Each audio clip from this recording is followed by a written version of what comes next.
Okay, welcome back. Here we are. We have the wonderful Sarb with us this time, who we've met a couple of times now. So Sarb's heavily involved in the IoT Security Foundation, but rather than me introduce you, Sarb, introduce yourself. Where have you come from? What's your background? How did you end up with the Security Foundation? Thank you very much. My name is Sarb Sembhi. I'm the Chief Technology Officer at Virtually Informed. I do have several other roles that I often have. And it's really just to keep life interesting. I've just finished a CISO role with a startup in Israel. Mm-hmm. And I'm advisor to several cybersecurity startups and non-cybersecurity startups. So I keep in with lots of sort of roles related to cybersecurity. My background, originally I worked in the public sector as management consultant with local authorities and health authorities. Then as a management consultant, I did a lot of work on computers, found that I was more interested in that. Retrained, became a project manager on development projects and accidentally made a few decisions that led me to security, which is where I've been for 20 years. Yeah. And over that time, I've been involved in most things related to almost anything and everything in cyber now over that period of time. Amazing. How do you find the time? You're involved in so much. It's just making time for things that you enjoy doing, basically. 100%. Well, the last time I seen you, actually, we were at IoT Security Foundation event, but you were flitting between other events in local area. Oh yes, I was speaking. Yes, that's right. I was speaking at an event in Paddington as well. Yeah, you were. So cybersecurity is obviously a big topic of the day for obvious reasons. What's your personal take, Sarb? If someone was to say, what is your immediate reaction or understanding of security and direction it's going, or what's happening with it all at the moment? There is a lot going on, and that's good, because if there was nothing going on, that would be worse. But inevitably, when there's a lot going on, there's a lot of noise. Yeah. I was speaking to someone earlier today, and they were saying, do you know what? I'm going to some events, and I'm only really attending to get CPE points, and I'm going along, and I'm not learning anything new. And I said, look, I don't mean to be disrespectful to some speakers in some of these events. There are many more events available today than there ever were. Yeah. But inevitably, when that happens, if there's a certain body of knowledge, that body of knowledge gets repeated. Yeah. You've been around long enough that you're hearing the repeats, that you're having to attend events, listening to stuff you already know. You're not learning anything new, and you're doing it for CPE points, not because you're actually interested and don't know it. So there is a lot going on in that respect. And equally, if you take that analogy outside of just the events, now that cyber has become more important, there are many more organisations that are offering services. And some of those are just noise as well. Yeah. They're jumping on bandwagons because it's there. They think cybersecurity is going to make it big, so they're involved in that way. But you know that those that have been around, those that actually know what they're talking about, and so on. So there is a lot of noise, and I guess it's hard because there's so much going on for those people who don't know to go to the right place to find what they should be doing. So part of my take, I would say to you, in that question is that it's getting harder in some respects to find the right people than it was, because there's so much going on and there's so much noise going on to find the right things that are relevant for you. Yeah. Now it's becoming harder because it's like being bombarded with me too, lots of them, and to try and figure out, if you don't know anything, what sort of criteria are you going to use to find the most relevant ones that you should be speaking to?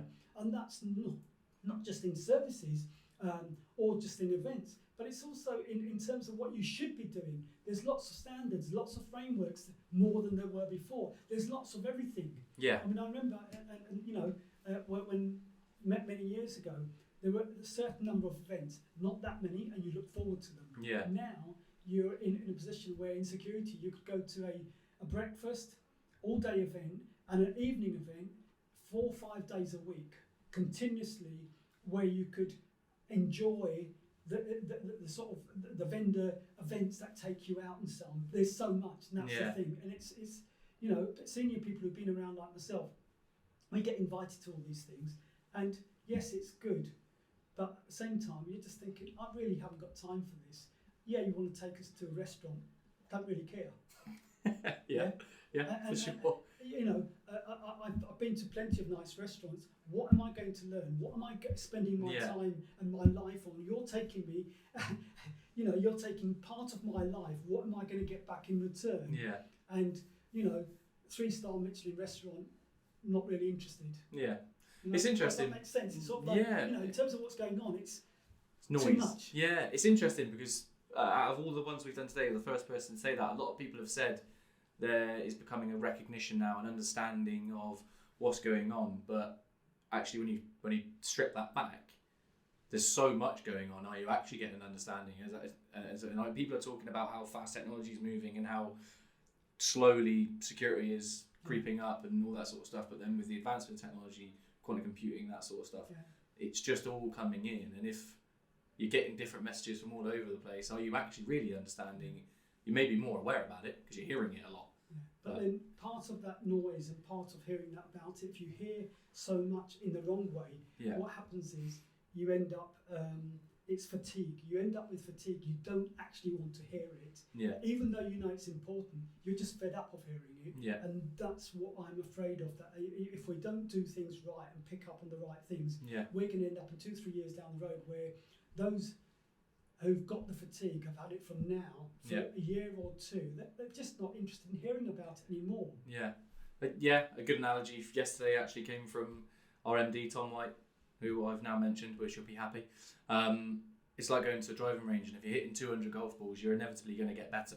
If you're hitting 400 golf balls, you're just going to get tired. And eventually everything's just going to start spraying off to the left or the right. And from what you touched on, it's probably the same sort of instance. Sorry, one other point to in terms of re-emphasising what you're saying, is that 80-20. And the thing is, 20% of what you do is most productive, 80% isn't. Yeah. And that's the noise part. Yeah. That's what I'm talking about in terms of what's out there, what people are hearing. We need to, just because we've got more standards and there's more bad things going on, we're scaring people. And if we're scaring them in the wrong way forever and a day, that fatigue, all of that key message, that is the 20%, is going to get overcrowded and overshadowed by that 80%, which is all completely noise. Yeah. Okay, interesting. I think we've combined all of the questions. Yeah. The final question is, with all this in mind, what's your advice? What would you recommend that people do to either progress their knowledge or prevent cybersecurity or whatever? If you have one bit of advice for the people watching, what would you give them? The first thing is, since we are here at the ITSF conference, is the ITSF has got some really good guidance documents. Yeah. If you don't already have them, download them, start looking at them, start using them. Look to see how you can use them. It won't happen overnight. With all guidance, it's there for you to look through and figure out how you're going to use it. And I would say anyone that does download the guidance, starts using it, feed back to us, get involved in our working groups, give back or learn, join in and participate, engage, and that you will learn a lot from that. Equally, you give back to the industry to improve the advice for others that come after you. Yeah. And that way, you're not going to suffer that fatigue that I was mentioning. You're going to actually achieve a lot more because you're in a position where you're speaking to people who are actually in the know.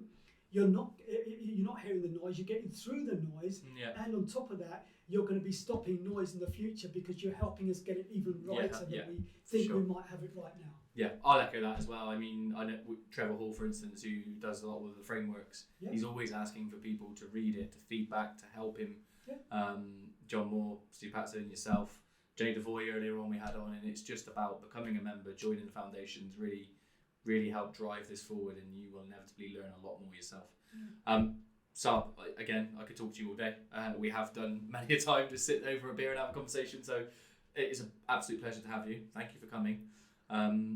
Last things, where can people find you? What's your... I'm on LinkedIn, and I can't say I accept all invites. That'd be wrong because I don't. You'd have millions. I'll accept most invites as long as there's a reason to that we can share something. If there isn't, then I don't. I mean, and I do get some strange invites. I'm just thinking we've got nothing in common other than you want to sell me something. And I don't mind if people want to sell me something. That's not off-putting for me. But it's got to be something I'm going to be interested in, or that we can share views. LinkedIn is the right place. I am on Twitter, but I'm not very good on Twitter. I haven't tweeted or done anything for a long time. But, Yeah. but LinkedIn's probably So one. LinkedIn's the best bet. Lovely stuff. Again, Thank you. so much. Thank you Pleasure. so much. And yeah, we look forward to having you again. Likewise. Thank you.